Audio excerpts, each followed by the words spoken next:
Sinkronisasi KIP kuliah di SNBP udah muncul dan ini tentu memberikan kabar gembira dan menenangkan bagi teman-teman yang keterima di SNBP. Karena ketika sinkronisasi ini muncul secara otomatis, formulir pendaftaran KIP kuliah kalian lengkap untuk seleksi SNBP, muncul prodi pilihan 1, muncul prodi pilihan kedua, dan bisa kalian cetak untuk proses daftar ulang atau seleksi KIP kuliah 2025 di kampus yang telah menerima kalian. Kemudian dari data sinkronisasi ini memang ada perbedaan kategori. Di SNBT kategorinya cuma 2, yakni kategori 1 tandanya gratis biaya UTBK dan kategori 2 tandanya bayar biaya UTBK. Sedangkan di SNBT kategorinya itu sampai dengan 4. Nah, penjelasannya seperti apa? Jadi kategori 1 itu ialah pemegang KIP di jenjang pendidikan menengah yang masih aktif dan nomornya muncul di websitenya KIP Kuliah.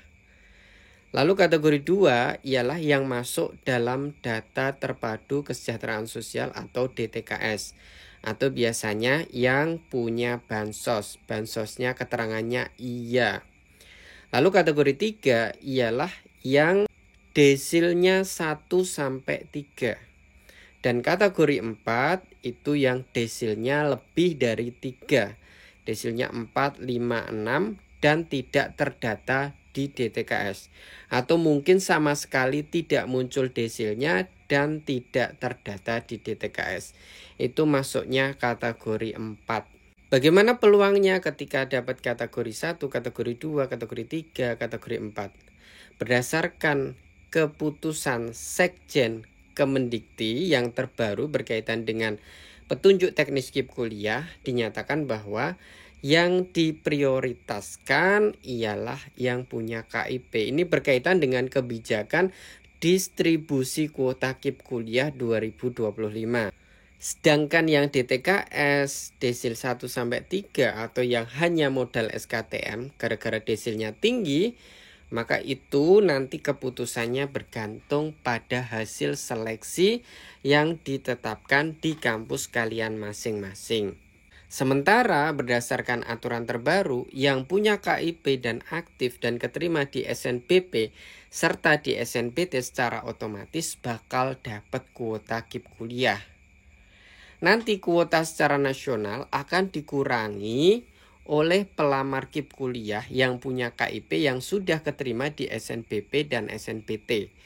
Setelah itu ketemu sisanya, nah sisanya itu nanti yang baru diperebutkan oleh teman-teman yang mungkin kategori 2, kategori 3, kategori 4 berdasarkan kuota di masing-masing kampus. Jadi kalau kampus kuotanya banyak, ya tentu peluang keterimanya di semua kategori terbuka.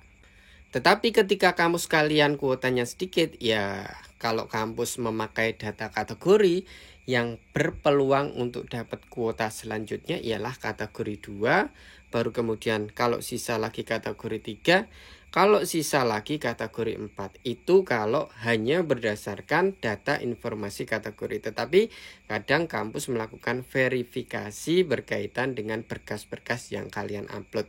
Bisa saja yang terdata di DTKS kemudian dinyatakan tidak lolos, tapi yang SKTM gara-gara yatim piatu dan lain sebagainya bisa saja dinyatakan kemudian lolos KIP kuliahnya dan berhak mendapatkan KIP kuliah. Pada prinsipnya dapat kategori berapapun tetap berdoa dan ikuti alur prosedur seleksi dan daftar ulang KIP kuliah di kampus kalian. Semoga kalian menjadi mahasiswa KIP kuliah 2025.